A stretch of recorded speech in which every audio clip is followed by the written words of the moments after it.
Do you know how many pieces of luggage are checked onto flights each year? I'm talking in the whole world. It's 4 billion. I'll say that again. 4 billion. And of those 4 billion, do you know how many pieces of luggage are lost, damaged, or otherwise mishandled by airline personnel in the good old US of A? 2 million. Won't repeat myself again, but that's still a lot. And while most of those suitcases and rollers are eventually reunited with their rightful owners, there's still over 20,000 pieces of luggage that go unclaimed each year. Not to mention bags left on buses, on trains, in taxis, or hotel rooms. Okay, last question. Where do you think all that lost luggage ends up? Most folks couldn't tell you. But when you're a kid growing up in northeastern Alabama, you know exactly where it goes. The Unclaimed Baggage Center. Around Scottsboro, we just call it unclaimed baggage. Every year, thousands of customers pass through our doors looking for deals on clothes, electronics, jewelry, and just about anything else you can imagine. Before any of that stuff reaches the sales floor though, it comes through us. I work in intake. When a truckload comes in, we're the first people to touch it. We unload the bags, log them, sort them, and decide what can actually be sold. Most bags are boring. Sure, you'll get the occasional wedding dress or taxidermied squirrel, but really it's just lots of clothes and chargers. I say most bags because some bags get flagged, and not because of drugs or weapons, because they contain things no one can explain. Ask anybody in intake, they'll have a story. My girl Tammy found a passport from a country that doesn't exist. The Republic of Ver. It had a flag and everything. Cody swears on his mama that the same blue Samsonite shows up every year around Christmas. Not the same model, the same suitcase, same cracked handle, same missing wheel, same 4-leaf clover sticker peeling off the side. Last year, it was full of ladies' wigs. Year before, empty picture frames. Cody's a nut though. He moved away after the thing with the postcards. My story? My story started with Flight 702. Well, it started with a suitcase actually. I didn't find out about the flight until later. It was July, humid. The kind of weather where your shirt's sticking to your back before you can even finish your coffee. I was working the receiving dock when the truck backed into Bay 4. The driver, Trey, was a buddy from back in the day and, unfortunately, an Auburn fan. While we unloaded, I took the opportunity to remind them the Tigers didn't stand a chance against Bama that year. Then I rolled the first pallet of suitcases inside. For each bag, the process was always the same. Assign a lot number, slap a sticker on the side, then line it up all nice and pretty like for the next guy. And that's what I was doing when I noticed the bag. It was a roller, seafoam green, looked like a kid's bag, but I'd seen a million of those. What really caught my eye was the condition it was in. Beat to hell, like a pack of wolves had used it as their own personal piñata. Deep gouges ran all the way down one side, and dark rust-colored stains coated the wheels. Now, airlines damage luggage all the time. This wasn't that. I tried the zipper.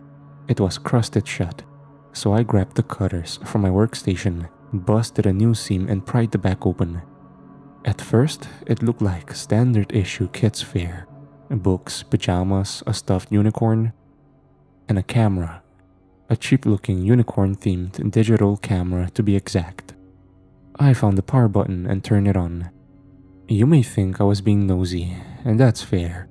But you'd be amazed how many times we're able to reunite a bag with its owner because of a tiny detail in a family photo, or hell, a name scribbled inside a coloring book. Plus, I am nosy. Back to the camera. The first image was of a young girl smiling a gap-toothed smile straight into the lens. Couldn't have been more than 8. The next, taken from the back seat of a car, showed a middle-aged couple in the front seats, eyes on the road ahead. The mom looked annoyed. The dad looked lost. The next three were of nothing in particular. A shoe, a passing billboard, the roof of a car. The sixth was of an airport. The girl stood next to an old sedan filled with luggage. A unicorn backpack slung jauntily over one of her shoulders. A giant glass and concrete terminal loomed behind her. She looked almost impossibly happy. "Cheese," said a voice beside me. It was Brian, one of the new guys, striking a ridiculous pose for the camera. He had already earned a reputation around the store as a complete goof. I pantomimed, snapping a pic of him, then looked at the screen. "Sorry, sis too ugly." "Ha ha," he said sarcastically, before noticing the back at my feet. "Oh shit, that thing go through a wood chipper?" I shrugged. "Tell me about it." And Brian hid it outside for his own palate. I turned my attention back to the pictures. The girl was inside the airport now. There was a shot of the ticket counter, the departure screens, and one of a grumpy TSA agent at security that made me chuckle. The next photo was of the entire family at their gate. Must have been taken by another passenger. The girl was smiling that same smile, while her parents wore the relieved expressions of folks who were ready to start their vacation. The screen behind them said, United 702, Orlando. I figured they were going to Disney World. That'd explain the girl's smile. The following pictures documented the family's journey down to the jet bridge, past a blonde flight attendant with bright red lipstick, and to their seats at the rear of the plane. Wait a sec. I scrolled back to the picture at the gate. Flight 702. The number tugged at something in the back of my brain. I'd heard it before. Just then, Brian returned with a fresh load of luggage. "Brian?" "Yeah?" "Flight 002 mean anything to you?" Brian scratched his head. "Pretty sure that was the Orlando flight." "What Orlando flight?" He looked at me. "The one that crashed." Now, I've heard people say their blood ran cold, but I'm telling you, at that moment, my blood might as well have had ice cubes floating in it. "Hey, you alright?" "Yeah," I stammered. "I just need a little air." I couldn't get outside fast enough. 1,000 thoughts were running through my head all at once. As soon as I turned the corner of the loading dock, I pulled out my phone and did a search. The headlines came rushing back. United Flight 702 crashes near Nashville. NTSB investigating catastrophic engine failure. Children among 238 dead in United crash. I felt like I was going to pass out. That little girl, her parents, all those people on the plane, they were all dead. Then another thought hit me. Something that really got my head spinning. What was their back doing here? I found my supervisor Shelly in the break room, futzing with the coffee pot. "Hey Shell?" "Go for Shell." "Is there like a protocol or something for when we get bags from, I trailed off, steadying myself against the counter. "The heck you're trying to say?" "From plane crashes," I spat out. "For when we get bags from plane crashes." She stared at me like I had sprouted a second head. "We don't." "Never?" "Not in the 17 years I've been here." Her eyes narrowed. "Why?" I was just curious. Weird thing to be curious about. I forced a laugh and returned to the warehouse floor, convinced I had been imagining things or misread the flight number. Or... The camera was still sitting on top of the open bag, just where I had left it. I picked it up and navigated to the next image. But the next image wasn't an image at all. It was a video. I hit play. The camera was pointed out the window as the plane picked up speed and lifted off the runway. "Whoa!" It was the girl's voice. Hearing it made my heart sink. The camera swung around and settled on her parents in the seats beside her. Her dad winked and said, hold on to your butt. The girl laughed. The video ended. Before I knew it, I'd hit play on the next one. The girl was in the lavatory now. She waved at herself in the mirror, then focused in on the toilet. She pressed the flush button. The air whooshed, and she giggled, delighted. My hands were shaking, watching the final moments of these people's lives play out on a 2-inch screen felt wrong. I wanted to warn them. Like if I screamed stop, turn back at the top of my lungs, then maybe somehow they'd get the message. The next video picked up right where the last one left off. The girl pushed open the lavatory door. She was moving through the galley when a nasty sounding cough drew the camera's attention. It was that same blonde flight attendant with the red lipstick, sitting all hunched in her jump seat with a paper towel balled up in her fist. Are you okay? The girl asked. Yes, fine. Just a little air sickness. The flight attendant managed a smile. Do you like chocolate milk? Our drink service is starting soon. The girl must have nodded because the flight attendant smiled again and the video ended. More photos now. Clouds, the seatbelt, Hemisphere magazine. With each press of the button, I hoped I had reached the end, but the images just kept coming, and I couldn't look away. Another video. The girl's parents dozed in their seats. The camera turned toward the front of the plane, showing rows of seat backs and passengers' heads, and the blonde flight attendant working her way down the aisle with the drink cart. She stopped at the girl's row and fished out a carton of chocolate milk. Just for you, she said. The camera zoomed in on the carton. Thanks. Then the girl tilted the camera back up. And that's when I saw it. A thin line of blood ran from the flight attendant's nostril and down into the corner of her mouth. She didn't seem to notice. Your nose, said the girl. The flight attendant frowned. Then she touched her face. Her fingers came away red, and for a moment, she looked genuinely frightened. She grabbed a napkin from the cart, pressed it to her nose, and hurried back up the aisle, quick as anything. The hell? I replayed the last few seconds of the video. The blood, the look on the flight attendant's face. A strange feeling started forming in the pit of my stomach. Then, a Nerf football hit me in the shoulder. Blue, 42! It was Brian again. He was squatting over a duffel bag full of sports equipment. He threw another wobbler at me and I swatted it away. I hit you right in the hands. You gotta catch that. Not now, man. He clocked the camera. You still messing around with that thing? Yeah. Find out who it belongs to? I hesitated. Maybe. Brian smirked. Hope they ain't expecting it back. He didn't mean anything by it, but I could feel my face getting hot. Yeah, I muttered. As soon as he was gone, I pressed play on the next video. I wish I hadn't. The camera bubbled as the girl climbed over her sleeping parents and lowered herself into the aisle. Up ahead, the flight attendant disappeared into the galley, pulling the blue curtain shut behind her. The girl paused, probably gathering her nerve. Then she started creeping down the aisle towards the galley.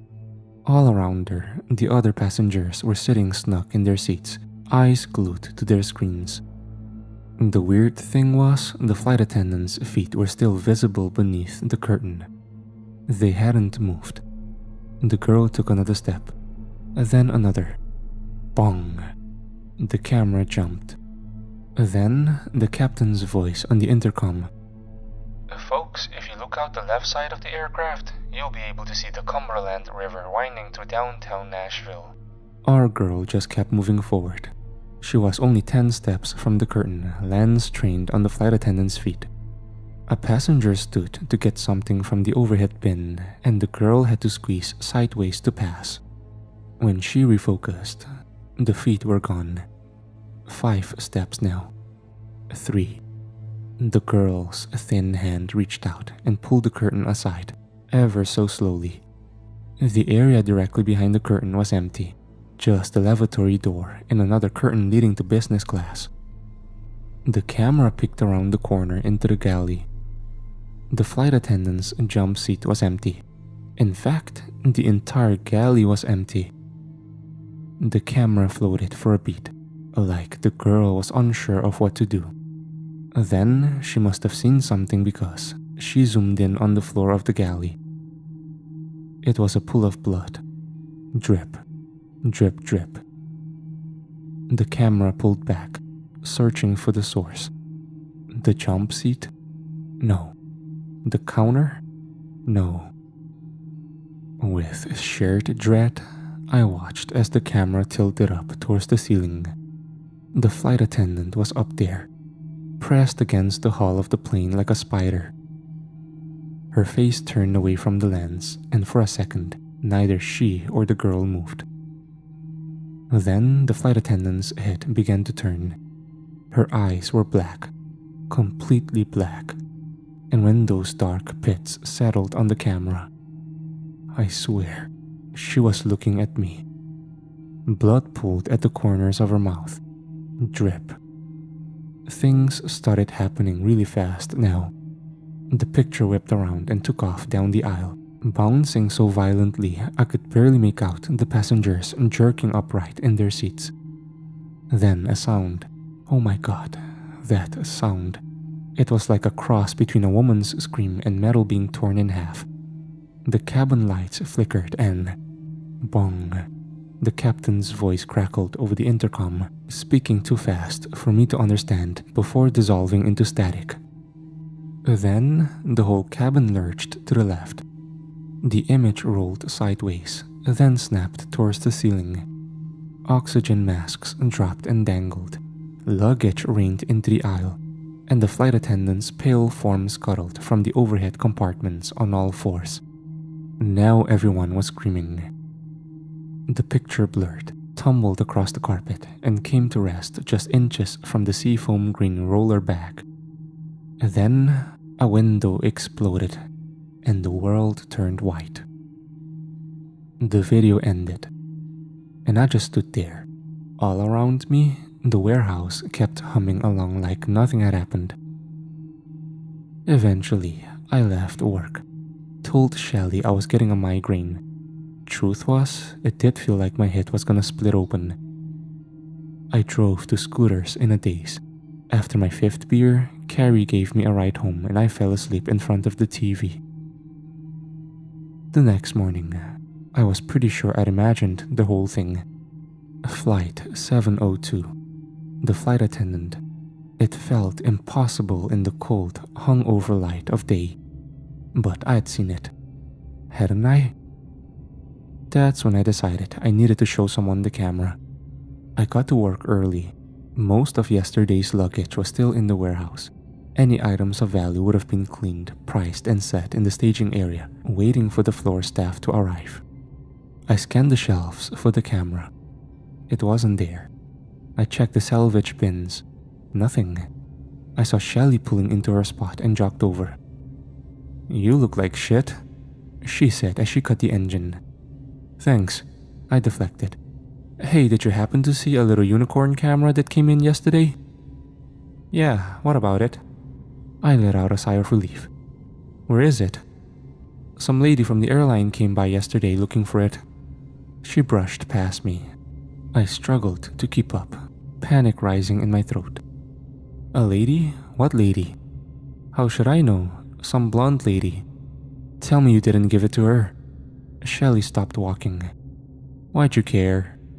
I opened my mouth, but no sound came out.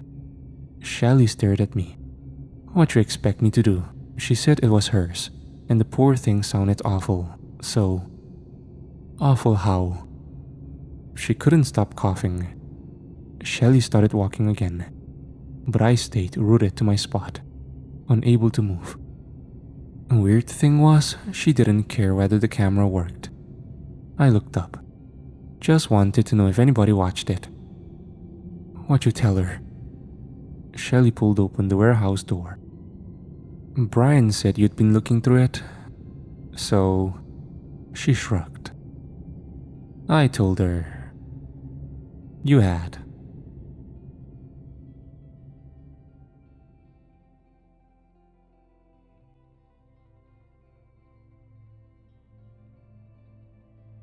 I always wanted to make this trip.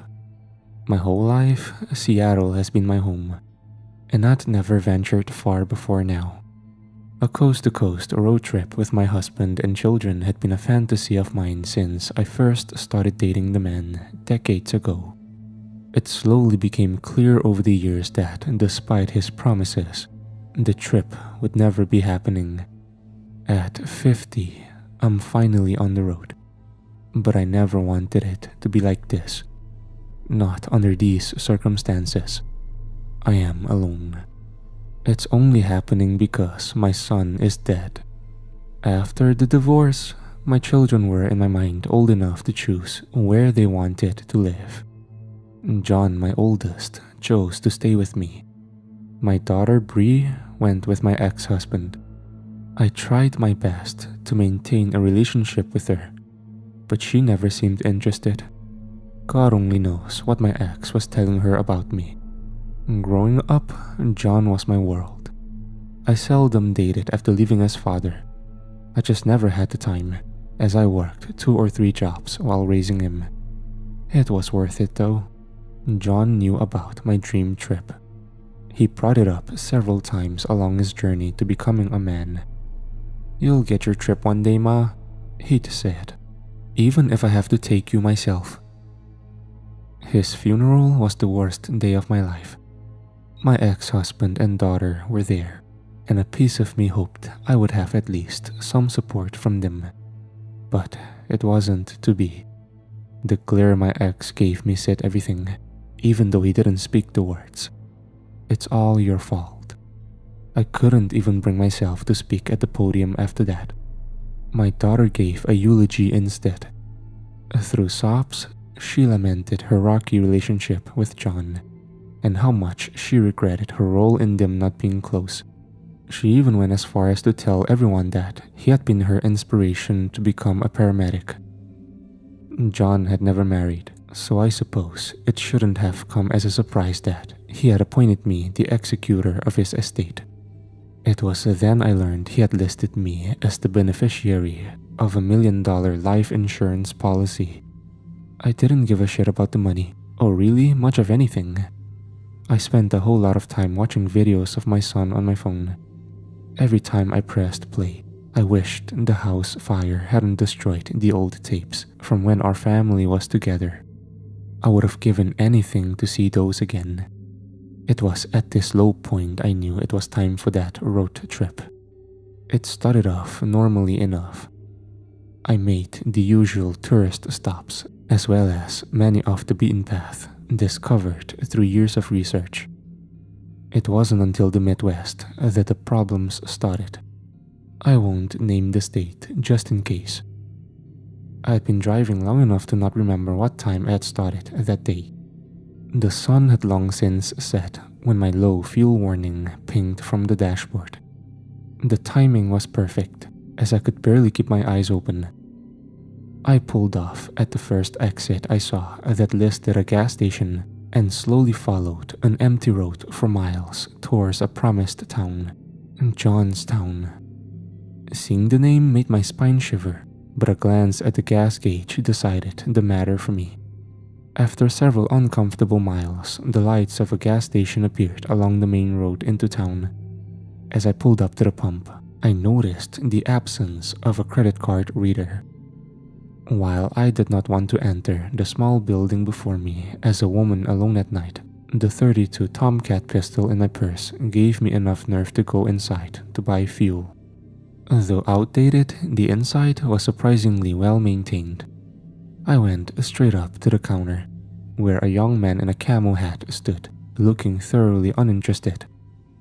"Hi," I said, forcing a smile. "Can I get some gas on the pump out there?" The man stared at me without a word. Though I held my smile, I felt the hairs on my neck standing up. I could have sworn the lights inside dimmed slightly when he began pushing buttons on the register. "How much?" he asked in a monotone voice. "50, I said, sliding cash onto the counter. "Keep what's left if there's any." Without breaking his gaze to so much as glance at the bill, the man slowly reached for it. For a moment, the image of him snatching my arm and pulling me over the counter flashed across my mind, but he simply opened the drawer and placed the bill inside. "Anything else?" "No sir, that's it. Thank you," I said before speed walking back to my car. Although I kept my head down, I could feel his eyes on me as I pumped. I considered making a break for the highway, but my eyelids began to flutter once more once back inside my car. I could see the town ahead and decided it wouldn't hurt to at least see if the motel seemed safe. As I made my way down the main street, every building was dark except for the motel. It was an unassuming rectangular building with 2 floors. Most of the windows were dark, but the few rooms with lights on were somewhat reassuring. I sat in my car for a moment, the engine still running.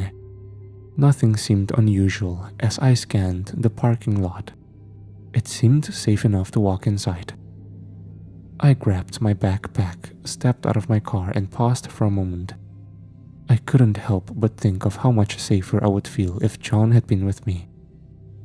When I walked towards the entrance, I looked back towards the street.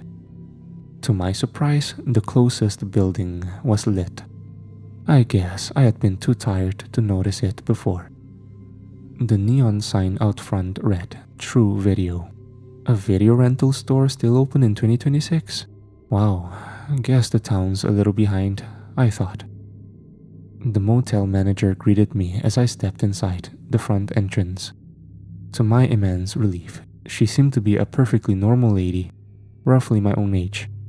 Now much more at ease, I opted to rent a room, and she gave me a physical iron key. A room 211 was exactly what you might expect.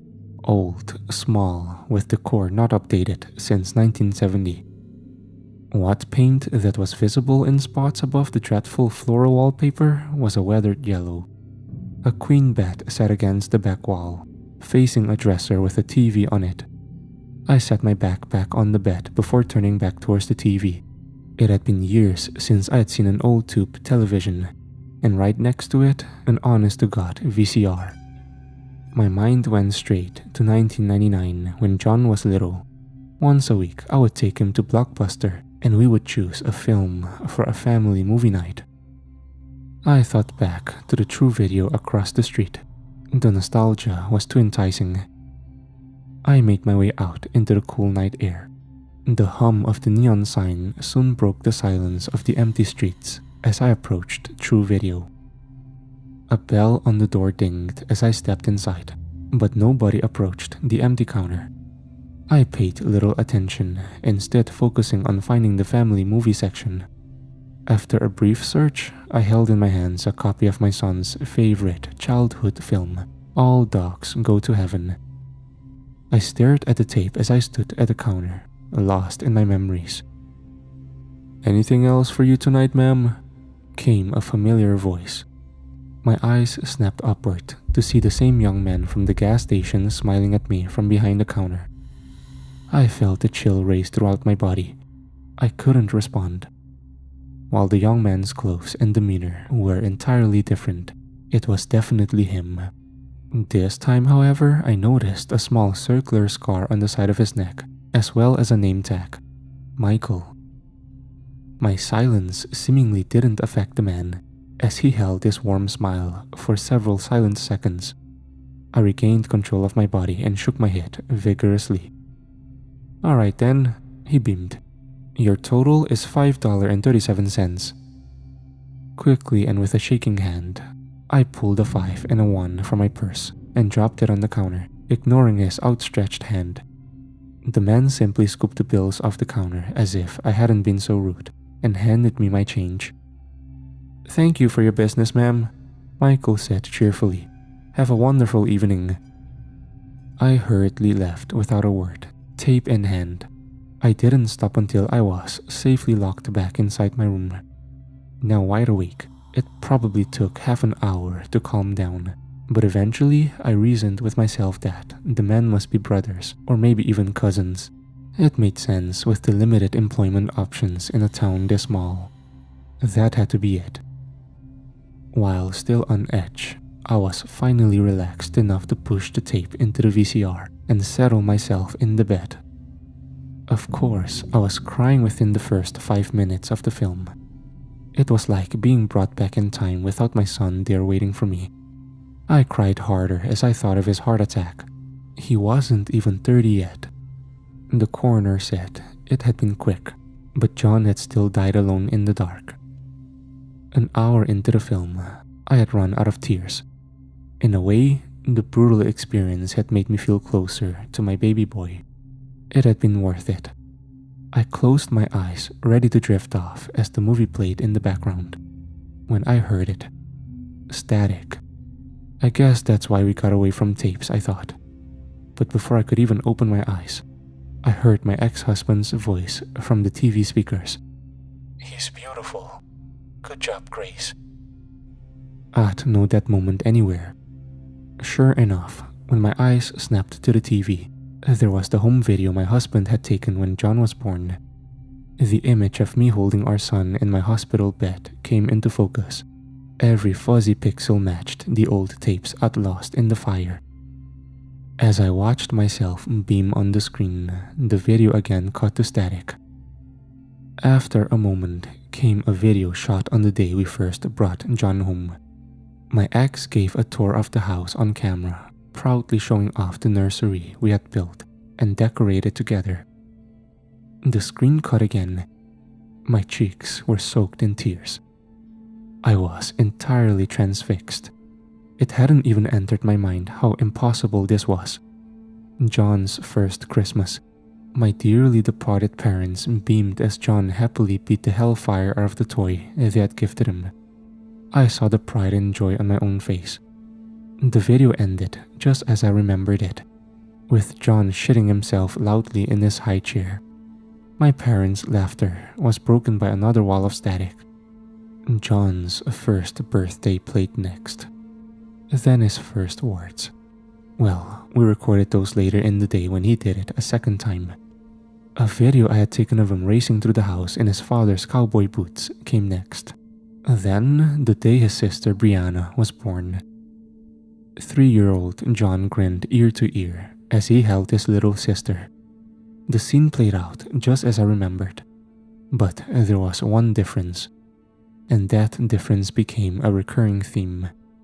Whenever my daughter's face looked directly at the camera, the entire screen wavered and slid out of focus for a moment before returning to normal. Every video I had ever taken of the kids played in order. Every single one. Their dance party at ages 6 and 3, their first bike rides, the silly moments, each of their milestones, the blog I filmed for 7-year-old John, wherein he rambled about how the Easter Bunny must be a trained killer. I remembered how hard it was to keep a straight face during that. I moved to the edge of the bed, leaning forward as the next film started. I knew this was the final tape, but I didn't want it to end. In the video, my children were playing pirates. My son was sword fighting my daughter, and despite being a full head taller, he had been letting her get strikes in against him. John had clearly intended to lose, throwing an exaggerated lunge and leaving himself wide open, holding that pose to give Bree a chance to strike. She saw the opportunity and stabbed him in the chest with her foam sword. John died in the most over-the-top way he could, falling dramatically to the ground and announcing his defeat. Bree straddled him and paused. I thought she was making sure he was dead, or maybe even legitimately concerned. Then, she brought her sword down on his face in a rage, over and over, shrieking, "Die, die, die." The video ends abruptly then, as I shut the camera off to separate my kids and explain to Bree that there was no need to be so violent. The screen went black, and I stared into it, barely holding myself together. This impossible one-way conversation with the past had trained my soul. I tensed to stand up, but then the screen began a new video, one I had taken on my phone. John's 16th birthday. He sat with a scowl as I sang happy birthday to him with his friends. I grimaced. The moment was cute for me. but John had gotten a lot of flack for that video on social media. I was brought back to the moment I came to regret posting it. The screen flickered again. This time, the video wasn't one I recognized. In it, my teenage kids were arguing. He held a sandwich back of something I couldn't quite discern, and a look of utter disappointment. "Answer me," he said. "What is this? Where did you get it? Screw you. My daughter shouted. You're not our dad. Give that back. Sis, this stuff can get you arrested." "I don't care. It's my life, not yours. I don't answer to you. I'll tell Mom if you don't tell me where you got it right now." "Go ahead," Bree shouted. "I don't give a fuck what Mom thinks. Dad won't believe either of you anyway." At this, John winced. The camera zoomed in on his face. He looked helpless. "I just don't want you to lose everything." He said quietly. "I'm not gonna, you idiot." She screamed. "You think I've never done this stuff before? I'm gonna party if I want, and you can fucking deal with it." Before I could acknowledge the frozen brick that had fallen into my gut, the video changed again. It was the home I shared with John after the divorce. The shot came from somewhere across the street. The house was dark and nothing seemed amiss. Then an orange glow appeared in one corner of the house. The fire. And worse, a figure passed by the flames, fleeing the scene. My heart nearly fell out of my body. The fire department had suspected arson, but no concrete evidence had emerged in the investigation.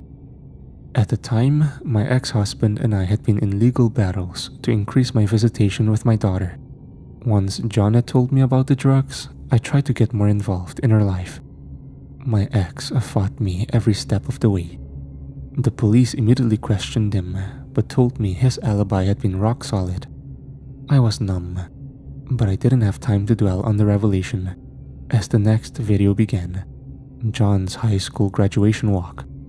A happy memory out of place for this time, but one I had filmed myself.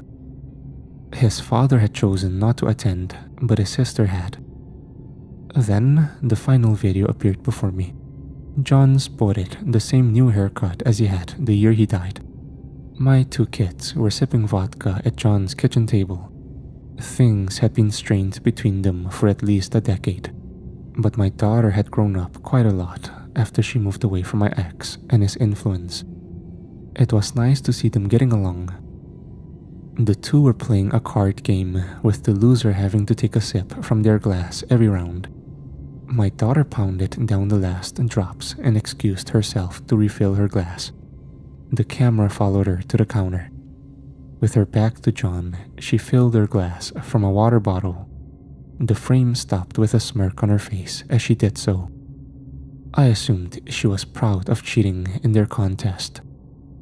The screen glitched again, and there was John. My son was sprawled on the floor, drooling over himself and giggling profusely. "Hey, sis?" He slurred from the floor. "I'm so glad you came over. I missed drinking with you." My daughter's face wavered on the screen again. "No, thank you, bro," she said, slowly reaching into her bag before kneeling down beside her big brother. "You've done your part perfectly." "Part?" he said. "Oh, am I an actor now?" The camera suddenly shifted to my daughter's point of view. "Sure," she said, glancing down at the syringe in her hand. "A real A-lister." John grinned, his head flopping onto his shoulder. "I'd like to thank the Academy for..." He started, but the alcohol had taken its toll. My heart thundered as I watched Bree take the cap off the syringe. "I've got you, bro," she said soothingly. "Just sleep." I watched helplessly as whatever she gave him took effect. I saw my son cough, convulse, froth at the mouth, and die, reaching out to his sister for help the entire time. "That bitch will get the money," Bree whispered after John stopped moving. "I'm sure of it, but I'll figure something out."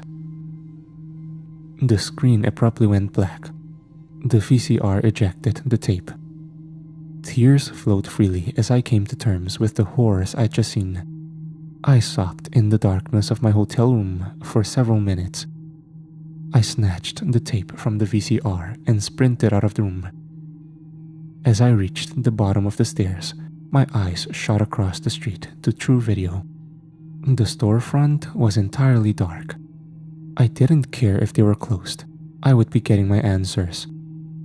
I stormed up to the building, but stopped dead when I drew close. The windows were shattered and boarded up from the inside. The neon sign was broken and clung to charred brick by a single rusty bolt, ready to give way at any moment. When I tried the front door, it was unlocked. When I stepped inside the store, I found it completely destroyed. Half the inventory was long gone. What remained was caked in dust and ash. My eyes fell to the counter I had stood at hours earlier. On it, a small television flickered to life. Michael came into focus on the screen. "Get her messages," he said. "She never deleted them. She'd help getting the drugs. Her boyfriend also knows she set the fire and will break under pressure. Good luck." When he finished, the TV went dark. I don't know how long I stared at it. It might have been minutes, maybe even hours. When I finally regained my senses, I went straight to the only local I could speak to. Bursting through the motel entrance, I stomped up to the counter and threw the tape down on it. "What the fuck is going on in this town?" I shouted at the manager. "Where did that freak at True Video get this?" The manager turned ghost white, but said nothing. "Answer me!" She took a deep breath. "What did you see on the tape?" she asked in a voice barely above a whisper. "I saw my daughter," I said as my voice cracked. "I saw her murder her brother." "Did Michael give that to you?" "Yes," I said, raising my broken voice once again. "And what the hell was he doing at the gas station earlier? I want to know what sick game that bastard is playing. I want to know right fucking now." "Please don't talk about my sons like that," the manager interrupted quietly. She sighed. "Daniel and Michael are my twin boys," she said. "Daniel works at the gas station, and Michael worked at True Video. He was killed in a robbery 2 years ago. He was shot in the throat before they burned the store down." She paused for a moment. I recognized her pain. One grieving mother to another. They caught the killers thanks to the security cameras. But last year, another traveler said he rented a video from that store. He said it showed the murder of his sister. She looked at me. "The tape will be blank now," she said. "But Michael was never one to lie. Please leave. Get justice for your son." And with that, she turned her back on me. No amount of screaming made her turn around again. So I went home and drove all through the night and all day until I made it home. I found the information I needed. I got the man to talk. The guilt-ridden coward fessed up quick. My daughter was arrested and charged with John's murder. Last month, the jury convicted her and sentenced her to life in prison without parole. That same day, a VHS tape appeared on my doorstep. With shaking hands, I pressed play.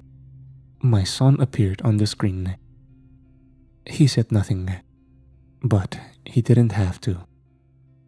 He smiled gently and waved once before the video went black.